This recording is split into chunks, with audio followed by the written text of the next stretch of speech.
تو میڈیا پہ ایک حال دہائی سامنے آ گئی کہ پاکستان اور سعودی عرب کے تعلقات خراب ہونے جا رہے ہیں، اور اسی اثناء میں 17 اگست کو پاکستان کے آرمی چیف سعودی عرب کے دورے پر روانہ ہوئے، لیکن وہاں پہ ان کی محمد بن سلمان جو کہ سعودی عرب کے ولی عہد ہیں ان سے ملاقات نہیں ہوئی۔ تو ان افواہوں کو اور زیادہ ہوا ملی کہ اب شاید تعلقات مزید خراب ہونے جا رہے ہیں، تو آرمی چیف واپس آ گئے۔ لیکن آپ کو پتہ ہے یہاں پہ ایک انٹرسٹنگ بات کیا ہوئی؟ جیسے ہی آرمی چیف پاکستان واپس آئے، شاہ محمود قریشی جنہوں نے سعودی عرب کے خلاف دیا تھا بیان، وہ چین کے ایک اہم سرکاری دورے پر روانہ ہوئے۔ تو دونوں چیزوں کو ملا کر دیکھیں تو کیا مطلب بن رہا ہے کہ اب پاکستان کی پالیسی بیلنسنگ ایکٹ سے نکل کر ذرا آگے کی طرف جا رہی ہے۔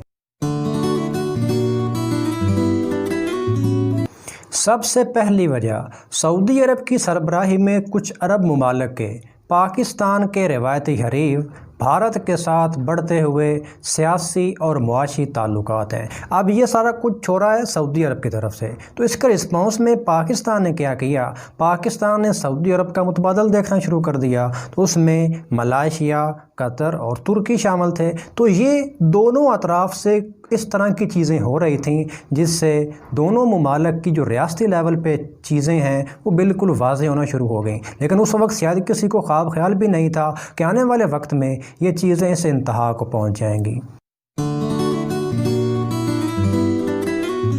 سعودی عرب کی سربراہی میں عرب ممالک کے بھارت کے ساتھ بڑھتے تجارتی تعلقات کی بات تو ہم آگے ویڈیو میں کریں گے، لیکن سعودی عرب کا جو دوسرا خدشہ ہے وہ چین اور ایران کے درمیان 400 ارب ڈالر کا معاہدہ بھی ہے۔ اس سے سعودی عرب کو اس بات کا خدشہ ہے کہ اس سے پاکستان اور ایران کے تعلقات جو کہ عام طور پر سرد مہری کا شکار رہتے ہیں وہ بہتر ہو جائیں گے، کیونکہ دونوں ایک مشترکہ مفاد کے تحت چین کے ساتھ اٹیچ ہو جائیں گے، اور چونکہ روایتی طور پر سعودی عرب اور ایران کی آپس میں نہیں بنتی، تو سعودی عرب کو اس بات کا خدشہ ہے کہ اگر ایران اور پاکستان کا تعلقات بہتر ہو گئے تو پاکستان کی جو سعودی عرب پر انحصار ہے وہ پہلے سے بہت زیادہ نیچے آ جائے گا، اور یہ چیز سعودی عرب نہیں چاہتا۔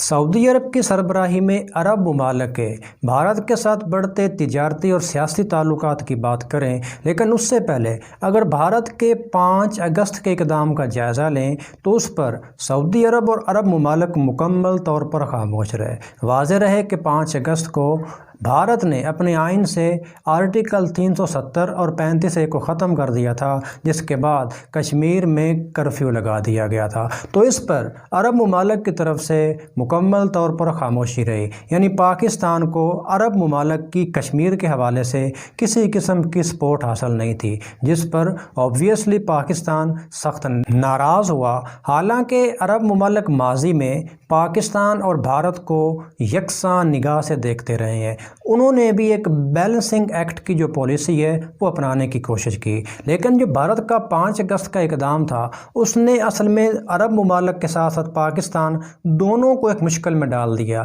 کیونکہ اگر عرب ممالک پاکستان کی حمایت کرتے تو اس کا مطلب یہ ہے کہ وہ بھارت کی مخالفت کر رہے ہیں، اور ان کی خاموشی سے پاکستان میں یہ مطلب لیا گیا کہ وہ بھارت کی سپورٹ کر رہے ہیں۔ اور اسی چیز سے اگلا نقطہ ہمارے ذہن میں آتا ہے جو کہ عرب ممالک کے بھارت کے ساتھ بڑھتے ہوئے تجارتی تعلقات ہیں۔ واضح رہے کہ 2019 میں محمد بن سلمان نے پاکستان اور بھارت کا دورہ کیا تھا، تو پاکستان میں انہوں نے 20 ارب ڈالر سرمایہ کاری کے ایک MOU پر دستخط کیے، اور اسی اگلے دن جب وہ بھارت پہنچے تو بھارت میں 100 ارب ڈالر کی سرمایہ کاری کے معاہدے پر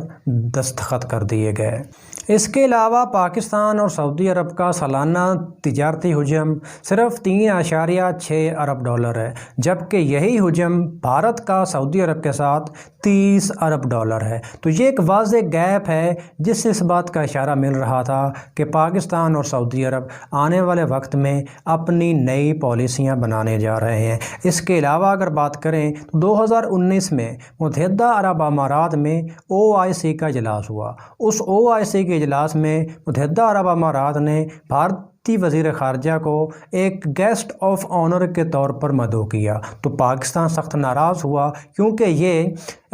5 اگست کے اقدام کے بعد ہو رہی تھی کانفرنس۔ اب ہونا تو یہ چاہیے تھا کہ اس کا موضوع ہوتا کشمیر کا ایشو، لیکن انہوں نے بھارت کے وزیر خارجہ کو ہی انوائٹ کر لیا تو پاکستان نے اس کانفرنس کا بائیکاٹ کر دیا۔ اس کے علاوہ 2019 میں دسمبر میں کوالالمپور سمٹ ہوا تھا تو سعودی عرب کے دباؤ پر ہی پاکستان نے اس کانفرنس میں شرکت سے انکار کر دیا، حالانکہ کہا یہ بھی جاتا ہے کہ اس کا آئیڈیا بھی بیسیکلی پاکستان ہی کی طرف سے آیا تھا۔